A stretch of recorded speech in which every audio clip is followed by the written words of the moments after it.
Assalamualaikum warahmatullahi wabarakatuh. Selamat datang di podcast kreatif. Hari ini saya dikejutkan sekali oleh narasumber kita. Biasanya narasumber itu hadir pada saat jam yang telah ditentukan. Tapi hari ini kita kedatangan narasumber yang luar biasa. Beliau hadir 1,5 jam lebih cepat dari jam yang telah kita tentukan. Luar biasa sekali. Mungkin untuk saat ini kita langsung sambut saja. Selamat datang Bung Abi. Ya, terima kasih banyak telah memberikan ruang untuk saya untuk ngobrol bareng sama kawan-kawan di sini. Mungkin ini tempat ladang ibadah untuk kalian semuanya. Semoga ke depan prokes ini lebih maju lagi dan lebih berkembang lagi. Dan mohon dukung untuk kawan-kawan yang menonton acara ini. Lahir 27 April 1981 di Tobuali. Saya pengen tahu sedikit tentang biografinya. Boleh diceritakan, silakan. Kalau masa kecil saya sih, saya sekolah memang beda dari yang lain, anak-anak yang lain. Kalau saya sekolah jalan kaki, wajar. Kalau waktu zaman itu saya waktu kelas 1 SD itu tahun 87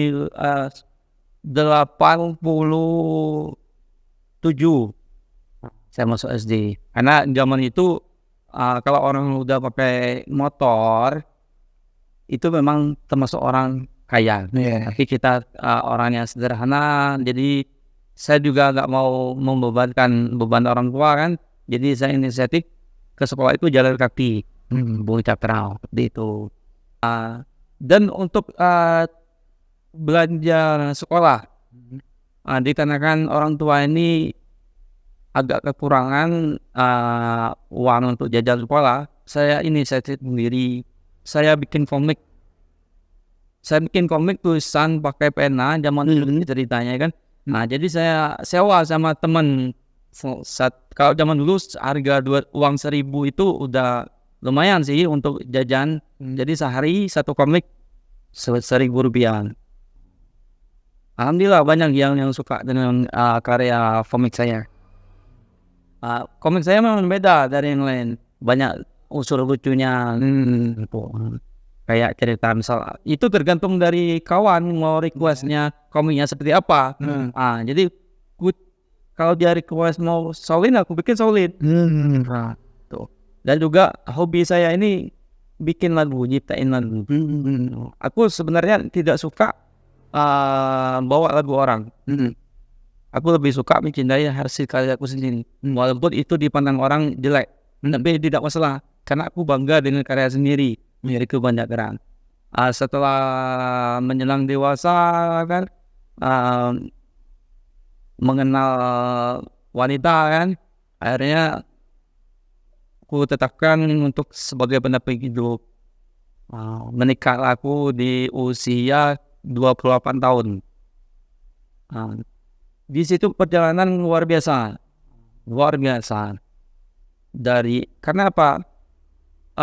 Setelah aku menikah, Bung Cakra, aku sengaja memang tidak mau tinggal sama orang tua. Aku mau ngontrak. Karena apa? Kalau aku tinggal sama orang tua tidak ada pelajaran hidup untukku. Kalau aku ngontrak, otomatis ada pelajaran hidup untukku.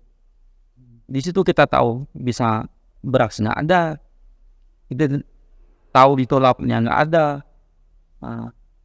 Di situ kita mulai untuk bagaimana kita cari uang untuk mencukupi kebutuhan keluarga. Di situ kita punya tanggung jawab untuk istri dan anak-anak kita. Di situ kita mulai untuk belajar hidup.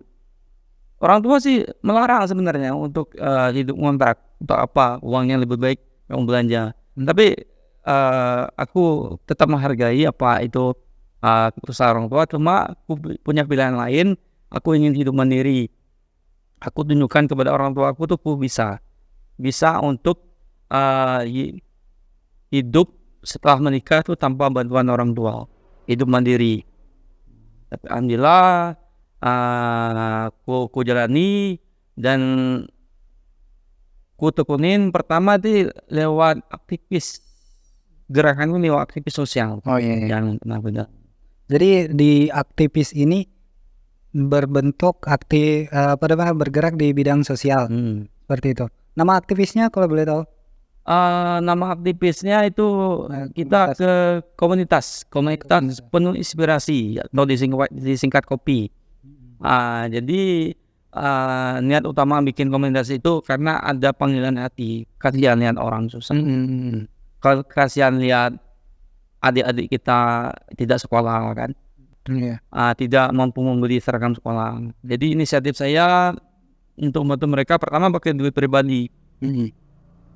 Uang pribadi lewat hasil kerja kerasku, buka barber shop, bikin gunting rambut, cari uang untuk mencukupi kebutuhan keluargaku. Ada uang lebih ku untuk sosial, untuk di aktivitas sosial.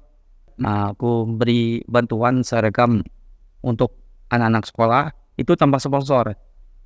Sengaja saya lakukan itu karena panggilan hati. Kasihan lihat adik-adik yang tidak sekolah. Motivasinya Bung Cakra cuma satu sih. Aku ingin melihat generasi muda kita ini jadi orang. Aku ingin ada sih penerus estafet kepemimpinan. Dari komunitas ini yang aktivis tentang sosial ini, biasanya itu kegiatannya apa saja? Kegiatannya kita turun ke lapangan memberi bantuan berupa seragam sekolah untuk anak-anak yang tidak mampu beli sekolah, jual untuk mereka sekolah, motivasi untuk mereka sekolah. Apa yang kekurangannya akan kita butuhkan. Kalau memang sakuku tidak cukup, aku akan minta bantuan kepada orang lain, minta bantuan pada kawan-kawan untuk membantuku. Ini kan karena ini komunitas, pasti ada program-programnya juga. Nah, dan program itu tidak melulu program yang misalkan turun ke lapangan seperti itu kan. Pasti ada juga mungkin program-program yang berbentuk event. Pernah nggak ini komunitas ini bikin program seperti itu? Yaitu membuka acara kopi festival. Kopi festival itu tujuannya Bung Cakra untuk menghibur masyarakat. Juga ada juga aksi sosialnya juga, itu guntingnya rambut gratis. Rambut gratis, juga ada santunan untuk anak yatim. Itu dananya itu dari sponsor semua. Jadi aku ingin ceritakan kepada Bung Cakra gimana sih cari uang untuk bikin event. Jadi untuk mempermudah bikin event itu, kemarin setelah aku laksanakan, pertama juara 3-nya aku cari sponsor Bos Timan. Untuk juara kedua aku minta bantu sama Bos Wallet yang ada di Towoli. Juara satunya aku minta bantu sama Bupati. Waktu dulu Pak Justiarnur yang jadi Bupati. Aku minta bantu sama Bupati. Alhamdulillah ada. Jadi 1, 2, 3 sudah ada bonusnya. Sudah terkumpul semua. Untuk tropinya aku minta nyari sponsor lewat misalnya Yamaha, Honda atau apa kan. Pasti karena atau PT Timah. Karena mereka mau pasti ada logo mereka di tropi itu. Dan dapat tropi sama bonus. Untuk kita tidak munafik nih, Bung Cakra. Pastilah ada uang untuk kru-krunya. Nah, mungkin kan kawan-kawan yang bekerja nggak ada pendapatan kan? Itu pendapatan dari kita itu lewat uang pendaftaran. Nah, uang pendaftaran itu nanti akan kita bagi rata. Itu di situ uang apa untuk kita konsumsi, untuk makan, untuk apa. Kalau dari anggota komunitas ini ada berapa? Dulu sih 15 orang. 15 orang itu memang mereka sama denganku, sama satu pemikiran, panggilan hati juga. Kita ini kan manusia sosial, Bung Cakra. Contoh aja, kenapa kita manusia sosial? Karena kita menentukan orang lain. Kita meninggal, nggak mungkin kita mikul jenazah kita sendiri. Nggak mungkin, pasti kita minta bantu orang lain. Makanya itu, selagi kita masih hidup, ya bantulah orang lain. Karena yang kita meninggal nanti, orang lain yang mikul jenazah kita. Mungkin kita sendiri yang di kuburannya, gotong jenazah kan nggak mungkin kan. Waktu itu kita ini manusia sosial. Jangan jangan malu lah untuk bantu orang. Gitu. Dari event tadi saya mau tanya, event itu tadi apa namanya eventnya? Kopi festival Festival diadakan di Toboli di lapangan Poli berapa hari? 10 hari 10 malam. Wah, panjang juga ya. Panjang. Jadi eventnya itu isi eventnya apa saja? Itu ada lomba lukis, ada foto rambut gratis, bekerja sama dengan barber shop yang ada di Toboli kan. Kalau untuk lomba lukis bekerja sama dengan seniman lokal. Untuk lomba karaoke ya bekerja sama dengan tokoh-tokoh seniman dangdut, pecinta dangdut. Kalau untuk event lain seperti mendongeng, kita bekerja sama dengan salah tokoh dongeng di Bangka Belitung. Dan juga banyak lagi event-event yang lain yang lebih menarik. Aku sengaja bikin event 10 hari 10 malam itu beda dari yang lain. Beda. Kita bekerja sama dengan Polres Bangka Selatan. Yaitu dalam event itu tapi 10 hari 10 malam yaitu gotong royong membersihkan masjid. Pas event itu. Alhamdulillah disupport oleh Bapak Kapolres dulu, Pak Bambang jadi Kapolresnya. Dia mensupport. Aku nyangka beliau mengirim pasukan cuma 1 mobil, ternyata 2 mobil. Ramai. Banyak, ramai sekali bantu. Jadi dapat nilai poin plus di situ, mengajak mereka untuk kerjasama bantu bersih masjid. Pertama poin masjid bersih. Yang kedua pihak yang kita ajak kerjasama bisa menyumbangkan uangnya untuk masjid. Ada nilai sedekahnya seperti itu.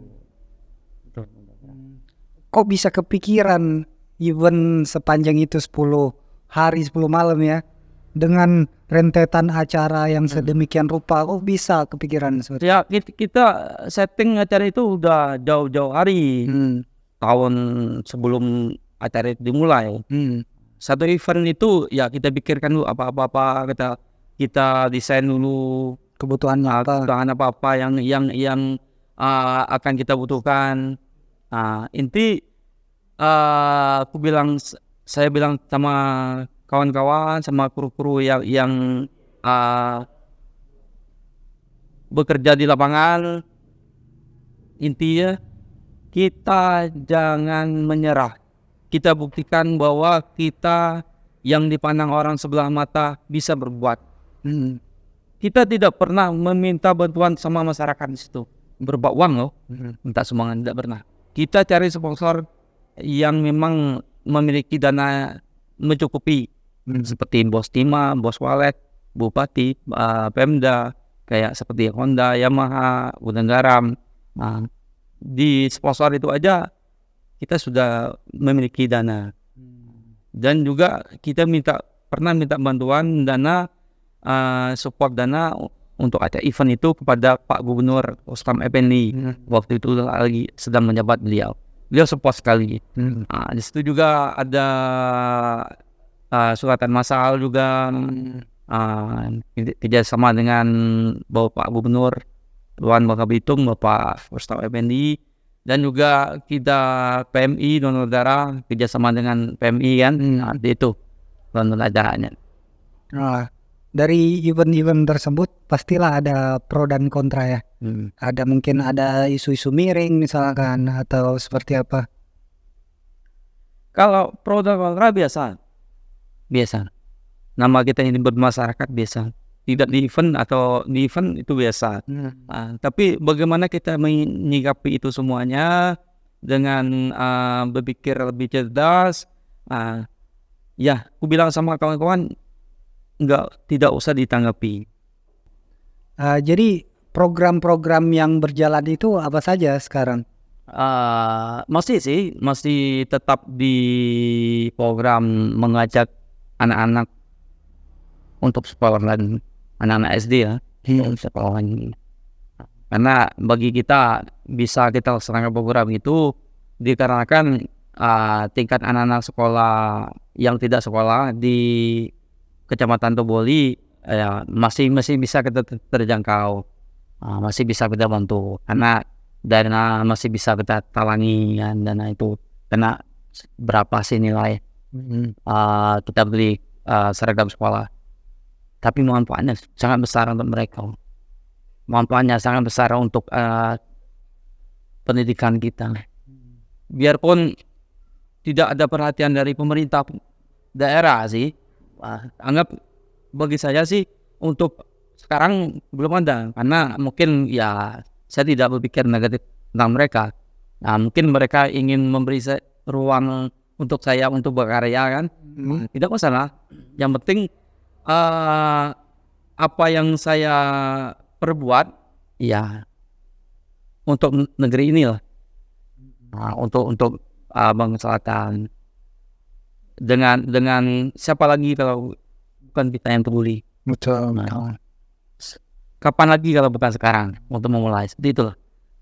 Jadi sedemikian bagusnya, maksudnya sedemikian panjangnya perjalanan ini, ada satu titik yang membuat seorang Bung Abi terhenti. Benar sekali. Kalau sesuatu yang membuat saya terhenti itu sebenarnya itu atas kesalahanku sendiri. Jujur, memang aku salah. Inti yang ku ambil dari kesalahan itu, ya aku berpikir mungkin Allah itu masih sayang sama saya. Contoh real nyata, aku ditempatkan di ruang lingkup sosial yang berbeda dari kawan-kawan yang lain kan. Pelaku di dalam sana COVID-19 luar biasa di Indonesia, merajalela, banyak yang meninggal dunia.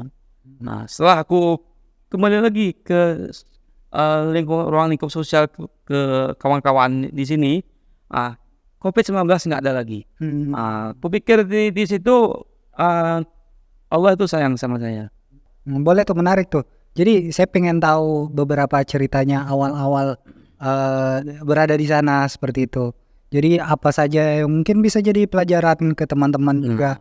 Jadi intinya pas aku baru di sana, aku lakukan sebuah usaha yang mungkin ya tidak bisa dipikirkan orang lain mungkin. Aku berserah diri kepada Allah Subhanahu wa Ta'ala, menyerahkan jiwa dan ragaku hanya untuk Dia yang sampai cintaku. Jadi hasbunallah wa ni'mal wakil. Menjadikan Allah itu wakilku. Apapun permasalahanku, Allah yang mengurus semua. Jadi semua di situ ya aman-aman saja. Biar walaupun banyak terkendala di situ. Hal yang penting yang pernah aku alami yang membuatku menangis di dalam sana. Asli aku menangis. Aku nelpon istriku kan. Kata istriku, anak kita ini udah kelas 6 SD, mau masuk 1 SMP. Bagaimana, mau dilanjutkan atau tidak? Aku jawab lanjut gitu. Kalau mau dilanjutkan, kata istriku, uangnya dari mana? Kamu ada uangnya nggak? Nggak ada uang gitu. Nah, kalau nggak ada uang, bagaimana mau melanjutkan anak sekolah? Kalau kita di ruang lingkup yang berbeda di sana, kan nggak mungkin kita dapat uang. Logika nggak mungkin. Dari mana? Tidak bekerja. Di mana kita dapat uang? Cuma pas waktu itu tunggu dulu sebentar. Saya ngomong sama istri saya sebentar. Beri aku ruang untuk berpikir. Itu alasan untuk menenangkan dia. Cuma beda yang kulakukan tetap mengerjakan sholat 5 waktu, membaca Al-Quran, membaca surat Yasin, berpuasa, bersedekah subuh, berdoa, berzikir di dalam itu. Tidak sampai 5 hari ada sebuah kejadian yang bikin heran, nggak masuk akal. Aku dipanggil pegawai. Bi, sini dulu, katanya. Ada apa Pak? Katanya. Uang sebanyak ini untuk apa kamu di sini? Kok tiba-tiba ada uang? Iya, makanya itu aku juga heran. Uang sebanyak ini untuk kamu gunakan untuk apa di dalam ini? Bilang dari siapa Pak? Beliau menjawab, uang ini tidak ditransfer ke saya, cuma dititip saja. Ini untuk Abi Abdillah di dalam amplop. Kalau dia nanya dari siapa uangnya, dari hamba Allah. Jadi orangnya nggak mau diketahui. Iya, nggak mau. Dia itu aku bilang ini aja Pak, Bapak transfer ke istri saya. Untuk apa nih uang nih? Untuk anak saya sekolah Pak. Itu keajaibannya. ya, pas membuat saya menangis, saya video call dengan anak saya kan. Saya melihat dia pakai baju baru, pakai sepatu baru, merasa sedih, meneteskan air mata. Disitulah kebesaran Allah itu ada.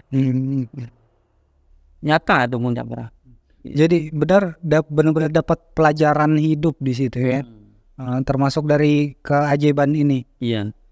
Sampai sekarang udah ketemu belum orang yang ngasih? Nah, kalau itu belum ketemu sama orang. Dan lewat acara ini aku ingin sampaikan terima kasih banyak kepada seseorang hamba Allah yang telah bantu aku. Terima kasih banyak. Semoga kamu menonton acara ini. Semoga apa yang kamu lakukan menjadi ladang amal untuk kamu, dan semoga kamu dimasukin Allah ke dalam surga. Amin. Yang paling indah. Insyaallah. Jadi itu buat yang ngasih apa ya namanya, bantuan kepada Bung Abi. Saya juga mewakili untuk berterima kasih. Jadi itu sesuatu hal yang sangat luar biasa, dan hal tersebut sangat mulia menurut saya, karena teman-teman yang tadinya mungkin dipandang sebelah mata dengan bantuan seperti itu menimbulkan semangat kembali seperti kepada teman-teman semua. Jadi ya sangat luar biasa lah. Mungkin kita bisa lanjut nih. Ya, di situ kita diajarkan untuk belajar disiplin, belajar bagaimana kita menghargai waktu, bagaimana kita belajar untuk berpikir positif. Bagi saya sih sebenarnya satu, Bung Jakwel, orang yang bisa bertahan di situ, yang bisa memiliki sabar yang luar biasa, yang bisa mengendalikan hawa nafsunya di situ, itu adalah orang yang luar biasa. Bukan waktu yang pendek, 3 tahun 9 bulan, waktu yang panjang. Iya betul. Kalau untuk dikalikan dengan uang penghasilan, udah bikin rumah gede, 1 motor 1 mobil dapatnya. Nah, cuma bukan itu yang kita ambil pelajaran. Kita bisa bagaimana kita bisa bertahan hidup, bagaimana kita bisa berinteraksi dengan kawan-kawan, bagaimana kita bisa menerima tanpa menyakiti. Itu kalau menerima tanpa menyakiti itu luar biasa susahnya. Kita menerima keadaannya yang kita alami, tapi kita tidak boleh menyakiti. Itu adalah ilmu ikhlas namanya. Ada sih kawan-kawan, kenapa tidak kamu balas lebih? Kenapa tidak kamu balas? Tidak. Itu memang wajar, pemikiran orang awam aja. Cuma kalau ku balas, ku sama dengan dia jeleknya. Kenapa aku yang bagus mau jelek sama dia? Nah, aku tidak akan membalas. Biarlah Allah yang membalas. Semoga dan ku doakan semoga orang yang berbuat zalim padaku dibuka pintu hidayah untuk dia, dimaafkan semua kesalahannya. Itu. Kita tadi kan sudah bicara tentang beberapa pengalaman seperti itu yang inspiratif. Kalau pengalaman yang lucu ada nggak? Ada juga ini Bung Cakra di sana. Waktu itu ceritanya aku lagi sholat berjamaah nih. Wah, aku jadi imam kan. Jadi teman-teman di belakang makmum. Iya. Jadi aku yang di belakang makmum udah koman Allahu Akbar, Allahu Akbar, asyhadu an la ilaha illallah, asyhadu anna Muhammadar Rasulullah. Nah, sudah. Ya. Ku diam. Ku diam itu bukan berarti ku belum memulai baca, niat dulu. Niat dulu, sholli, pandu, maghribi gitu kan. Di belakang udah ngangkat Allahu Akbar. Kataku, ini belum mulai sholat kawan. Jadi belum imamnya belum Iya. takbir, tapi yang belakang Ah, ada takbir duluan. Saya sebagai imam belum takbir ihram kan, Iya. tahu-tahu yang makmum udah takbir ihram. Maaf katanya. Mungkin ya saya mungkin beban pikiran. Iya, terbawa suasana. Ya, ada buat suasana mungkin beban pikiran. Tadi kan kita udah bicara tentang beberapa pelajaran hidup lah ya. Iya. Pelajaran hidup mulai dari religiusnya, mulai dari sosialnya juga kita udah dapat ya. Dan yang lucu juga itu tadi ceritanya. Nah, kemudian setelah keluar dari sana itu apa pemikiran yang beban pikir mungkin? Ada perasaan suka, ada perasaan yang tidak percaya, ada bercampur di situ, bercampur.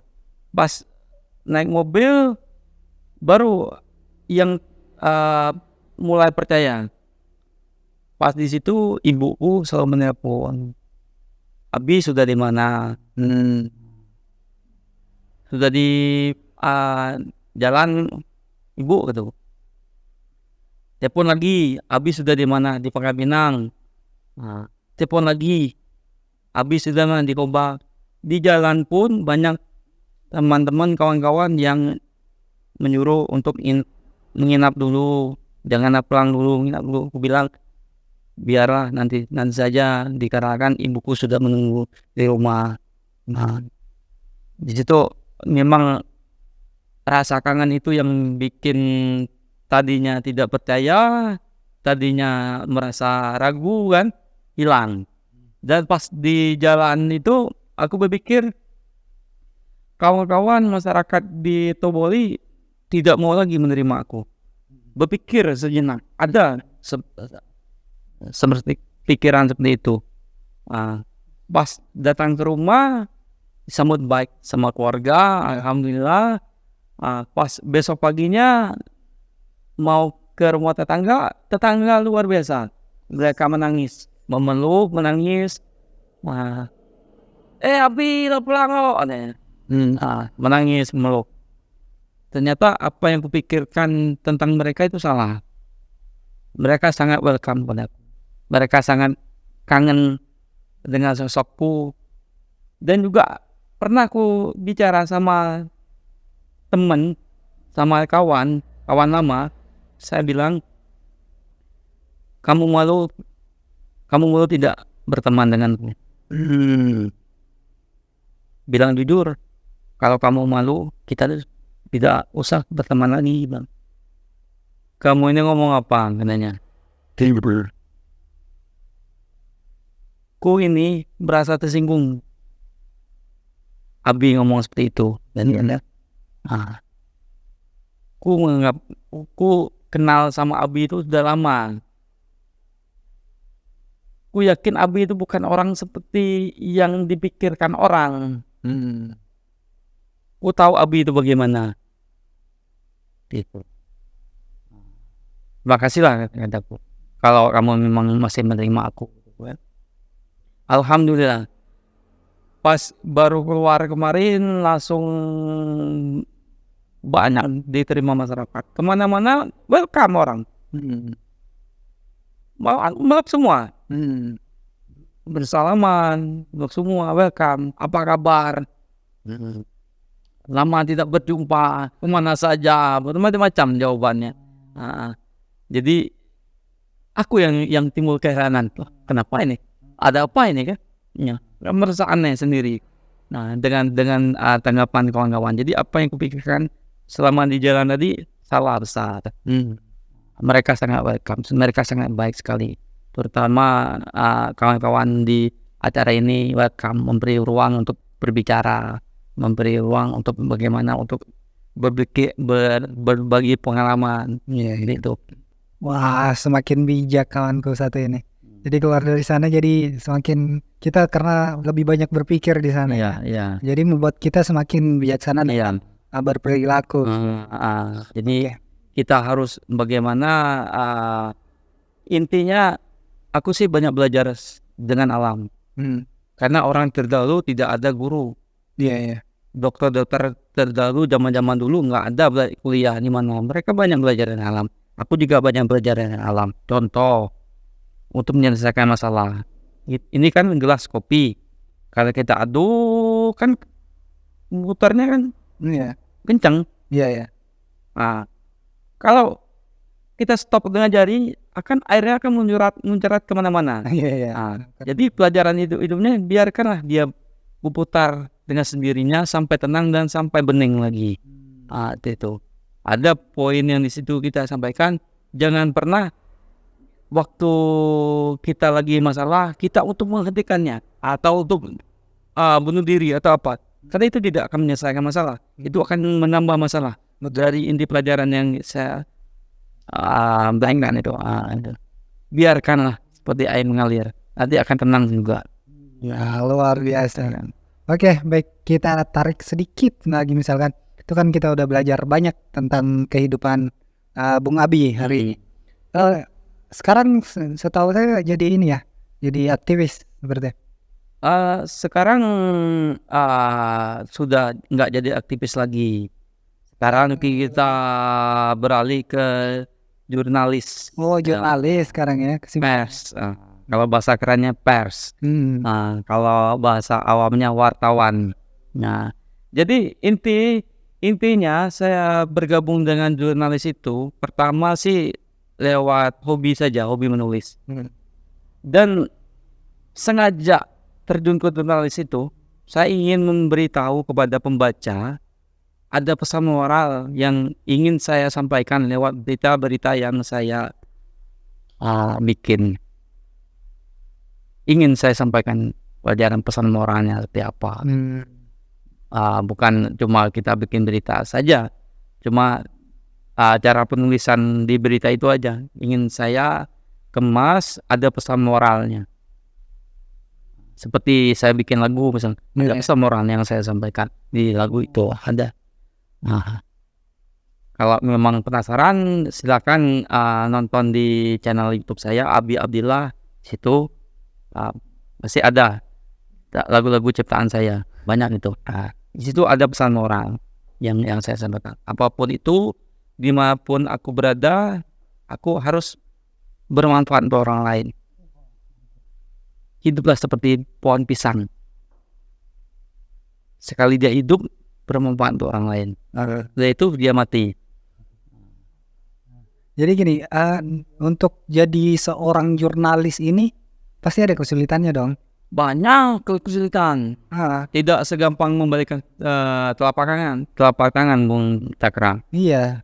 Kalau kita liputan ke Pemda itu hal yang mudah. Karena kita kenal semua dengan kepala dinasnya, udah kenal baik sebelumnya kan. Tapi yang paling sulit kita terjun ke masyarakat. Karena apa? Terjun ke masyarakat. Karena ini kan tahun politik Bung Cakra. 2023 kan. Bentar lagi 2024 mau ada ajang pilkada, pemilu kan, pemilihan pilpres apa macam. Sebelum kita wawancara, kita misal mau izin Pak, izin Bang, mau konfirmasi Bang. Stop dulu. Untuk apa ini?